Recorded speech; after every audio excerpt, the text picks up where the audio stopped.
Hi, I'm Phil Konstantin. In this edition of Travels with Phil, we are traveling back in time to 1977. This is one in a series of interviews I did for a program called To the Point for Rice University in Houston, Texas. I helped to create this program, which showcased some of the brilliant people associated with Rice. According to Wikipedia in 2020, Rice University's alumni include more than 24 Marshall Scholars and a dozen Rhodes Scholars. Given the university's close links to NASA, it has produced a significant number of astronauts and space scientists. In business, Rice graduates include CEOs and founders of Fortune 500 companies. In politics, alumni include members of Congress, cabinet secretaries, judges, and mayors. And 2 alumni have won the Nobel Prize. This episode is with Rice Dean of Admissions Richard Stabell. We discuss whether a college degree is necessary to get a good job. I've added images for this video, but the audio remains exactly as it was originally broadcast in 1977. The old adage goes, if you need a good job with a future, you need to go to college. Is that true today? And was it ever really true? To the Point, presented by Rice University.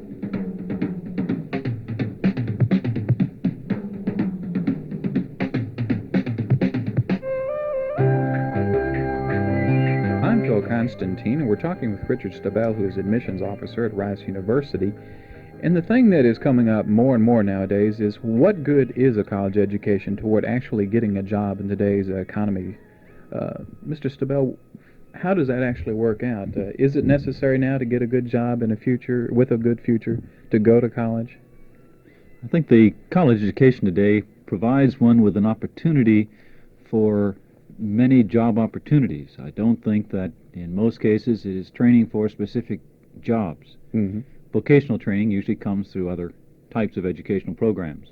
So actually, going back the other way around, if you have a good college education, or what's considered a good college education with good grades, it does not necessarily guarantee you a good job.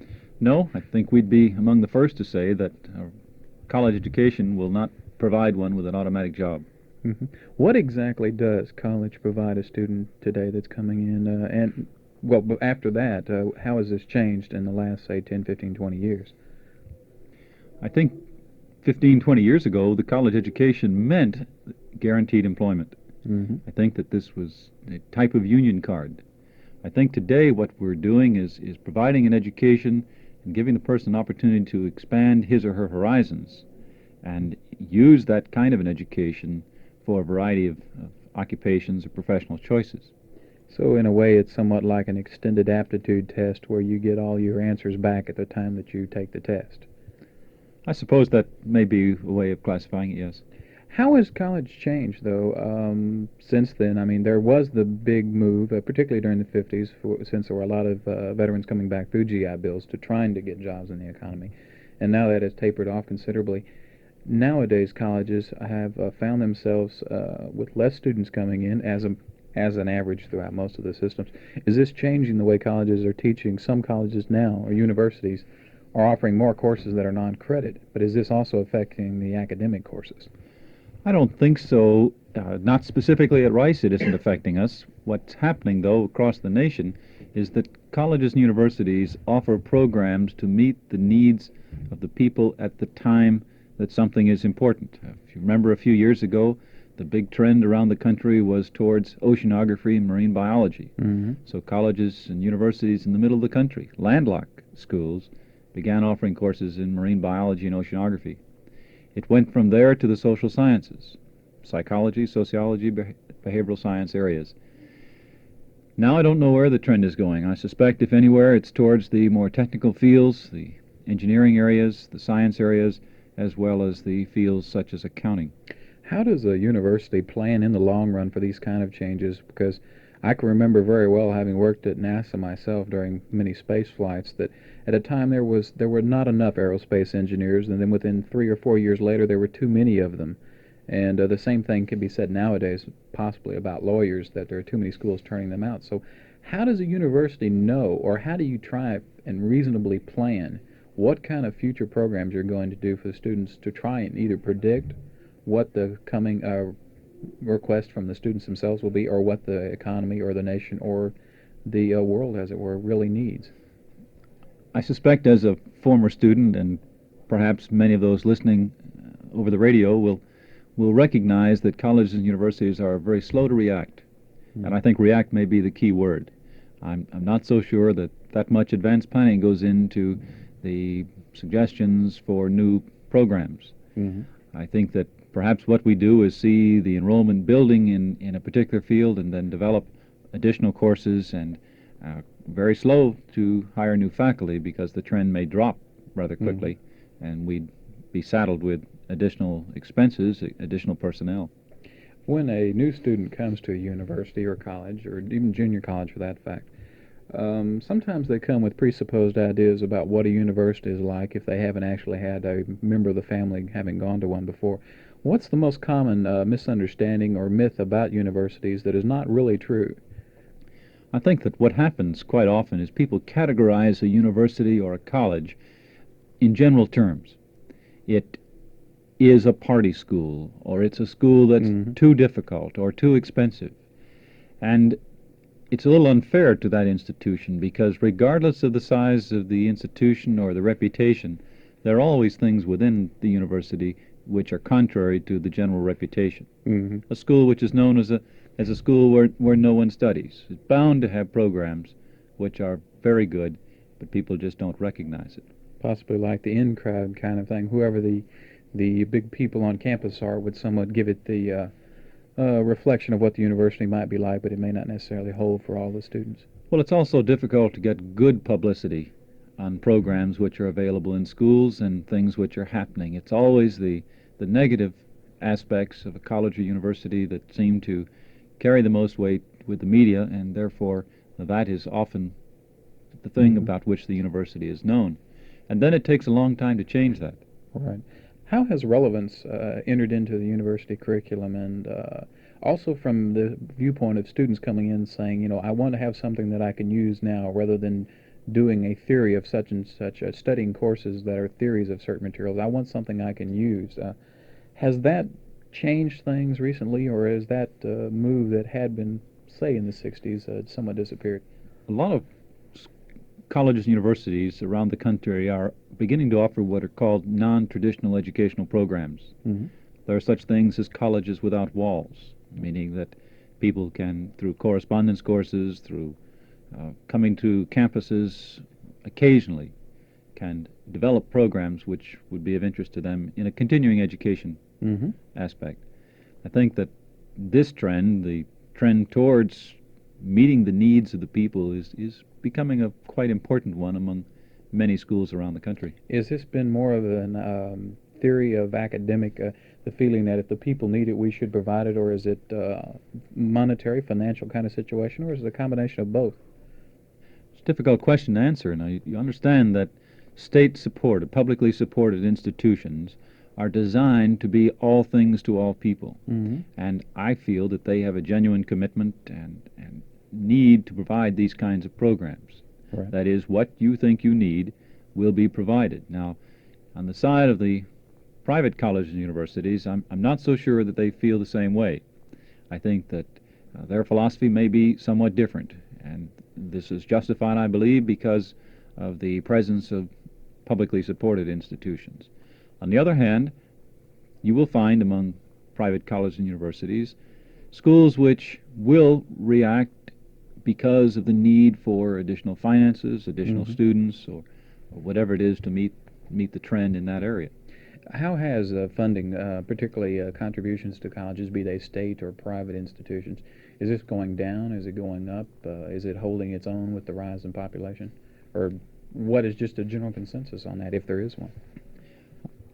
It'd be my opinion that financing of higher education certainly is vital to the very existence, to their survival. And I think that you will see in the next few years a continued decline in the number of colleges and universities around the country as the weaker ones are unable to compete, to survive. I do think that probably what will happen in the future, maybe 10, 15 years from now, that the federal government as well as the states will have to come to the aid of higher education. We don't run as a profit making operation. Right. We are nonprofit. Although some state officials would rather have it that way. Well, that's probably so, but we try to be as careful as we can with the management of our funds. We do have, we recognize the trust in which people place their money in our institutions, and we do the best we can. Rice is one of the few large private institutions in the state of Texas that does not have a religious affiliation. And I've came across information numerous times that says it seems that throughout the nation that the colleges, private universities, that are finally now attracting the students are the ones with religious affiliation, somewhere along the lines of needing the moral training and things like this. Does this seem like something that both a university like Rice, but also other private institutes, are really looking into, whether or not that there's more, the students are asking more than just for the facts and figures, how trite that may seem, but the facts and figures they can learn in a class? Is there more and more of a request for moral attitudes coming out through the university system itself? This may be true. I think that independent private colleges such as Rice University have the type of student body who are interested in morals and values and ask questions about these, and courses are designed specifically in our area of philosophy and religion departments to answer the major questions which face young people today. I'm not so sure that there is any advantage to church-related institution, denominational institution, as opposed to one which is non-denominational or could be private. This is another one of the trends that comes and goes as time goes by. Something, though, that a stereotype of universities that exist is the ivory tower. The researchers that are going on having very little input or knowledge about what's going on in the community around them. How are universities in particular, and Rice in particular, trying to get out into the community to both spread the knowledge that it is that the university has, and also glean some of the knowledge and the questions that the community around it has? Here at Rice University, one of the ways we're doing that is through a program called our Continuing Education Program, an opportunity for people in the community to come to Rice and study subjects which may be of interest to them, generally for non-credit, but certainly the kinds of things which they find useful. You'll also find that the best advertisement for an institution is its own students. And it's these young people, the ones that we're here to teach, who are going back to their communities and expressing the ideas that Rice University is committed to undergraduate education and to the people of Texas. How has this developed, though, to more of a now kind of thing? In other words, maybe they are developing things that happen, 10, 15, 20 years in the future. They're working on major energy problems or solutions to problems, as it may be.